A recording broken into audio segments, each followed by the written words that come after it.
히브리서 기자는 여리고성을 무너뜨리는 장면을 통하여 믿음이란 무엇인가를 우리에게 교훈하고 있습니다.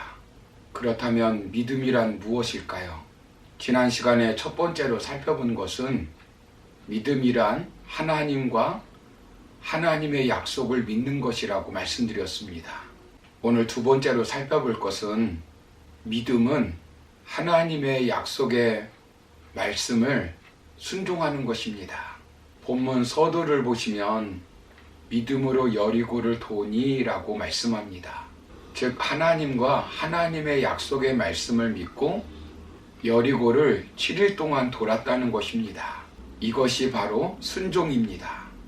여호수아서 6장 3절을 보시면 너희 모든 군사는 그 성을 둘러 성 주위를 매일 한 번씩 돌되 엿새 동안을 그리하라 라고 말씀합니다.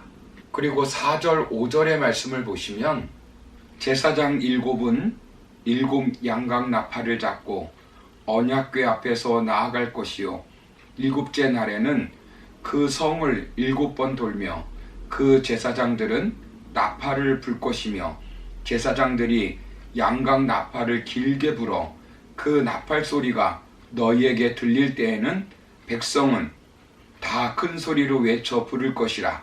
그리하면 그 성벽이 무너져 내리리니 백성은 각기 앞으로 올라갈지라 라고 말씀합니다.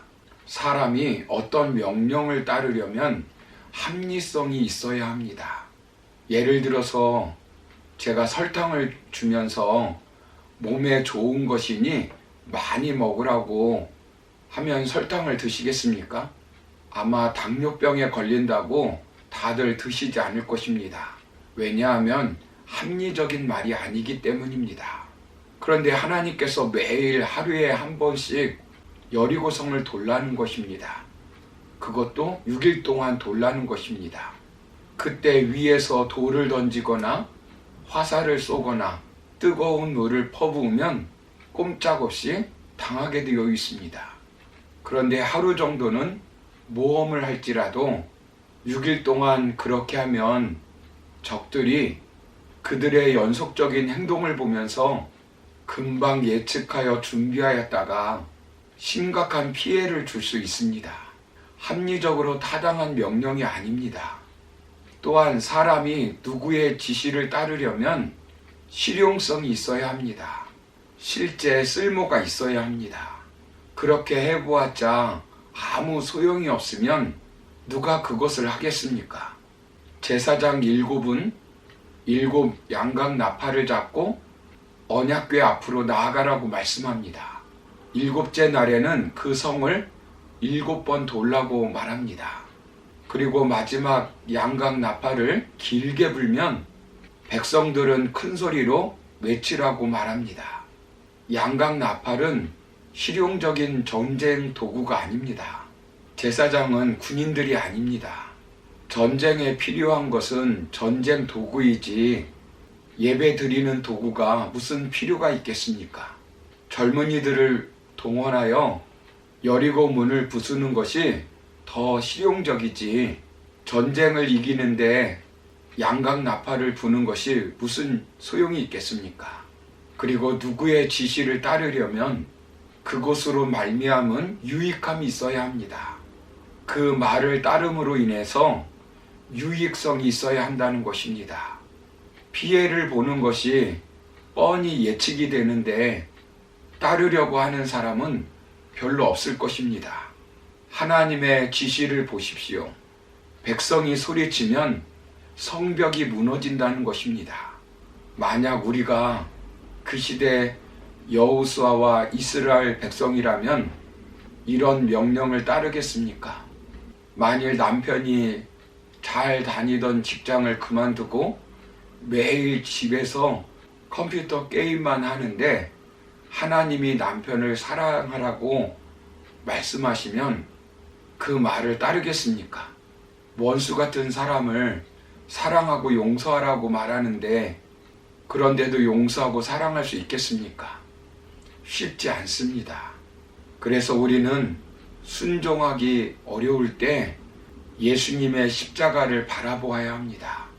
십자가에서 모든 고통과 아픔, 시련을 당하신 그 예수님을 바라보면서 순종해야 합니다. 이스라엘 백성은 어떻게 합니까? 여호수아서 6장 8절 9절을 보시면 여호수아가 백성에게 이르기를 마침에 제사장 7은 양각 나팔 7을 잡고 여호와 앞에서 나아가며 나팔을 불고 여호와의 언약궤는 그 뒤를 따르며 그 무장한 자들은 나팔 부는 제사장들 앞에서 행진하며 후군은 궤 뒤를 따르고 제사장들은 나팔을 불며 행진하더라 라고 말씀합니다. 그대로 순종했습니다. 순종은 믿음의 또 다른 이름입니다. 진짜 믿으면 순종합니다. 믿음의 열매는 순종으로 나타납니다. 믿음의 축복은 순종으로 열매 맺습니다. 이사야서 1장 19절을 보시면 너희가 즐겨 순종하면 땅의 아름다운 소산을 먹을 것이요 라고 말씀합니다. 여호수아가 그들에게 무엇을 명령합니까? 여호수아서 6장 10절을 보시면 여호수아가 백성에게 명령하여 이르되 너희는 외치지 말며 너희 음성을 들리게 하지 말며 너희 입에서 아무 말도 내지 말라. 그리하다가 내가 너희에게 명령하여 외치라 하는 날에 외칠지니라 하고 라고 말씀합니다. 아무 말도 하지 말라는 것입니다. 얼마나 말하고 싶었겠습니까? 이스라엘 백성들은 어떤 문제만 있으면 불평하고 원망하던 사람들입니다. 그것이 이스라엘 백성들에게만 나타나는 현상이 아니라 인간들의 속성입니다. 여리고성을 돌면서 누군가 부정적인 말을 하면 금방 백성들은 부정적인 말을 하며 원망과 불평을 하게 될 것입니다. 그들은 그 명령에 순종했습니다. 믿음은 하나님의 말씀이 합리적이지 않은 것 같고 실용적이지 않은 것 같고 무모한 것 같습니다. 그렇지만 하나님의 말씀이란 하나님의 약속을 그대로 믿고 순종하는 것입니다. 순종의 믿음이 기적을 만들어냅니다. 가나안 혼인잔치에 포도주가 떨어졌을 때 하인들에게 물을 길러 항아리에 물을 채우라고 말씀하셨습니다. 그때 하인들이 이제까지 항아리에 물을 채웠지만 포도주가 된 적이 한 번도 없다고 순종하지 않았다면 물이 변하여 포도주가 되는 기적은 일어날 수 없었을 것입니다. 문둥병에 걸린 나아만 장군이 우리나라에는 더 좋고 깨끗한 물이 많다고 하며 물속에 들어가지 않았다면 병을 고침받지 못했을 것입니다. 사랑하는 성도 여러분, 7일 동안 13번 여리고성을 도는 것은 쉽지가 않습니다. 그래도 믿으면 순종하는 것입니다. 순종은 단순한 미덕이 아니라 생명의 본질입니다. 심장이 뇌의 지시에 따라 순종하지 않으면 죽게 되어 있습니다. 허파가 뇌의 지시에 순종하지 않으면 호흡이 멈춥니다. 인간은 에덴 동산에서 선악과를 따먹지 말라고 하는 하나님의 명령에 불순종하여 진정한 복을 이뤘습니다.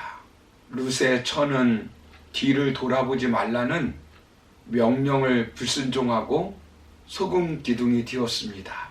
노아 홍수 때 순종하지 않은 사람들은 다 심판을 받고 죽었습니다. 그러므로 믿음으로 하나님의 약속의 말씀을 순종하여 인생의 여리고를 무너뜨리고 삶 가운데서 기적을 체험하며 하나님께 영광 돌리며 살아가는 성도님들이 되시기를 주님의 이름으로 축원합니다. 감사합니다.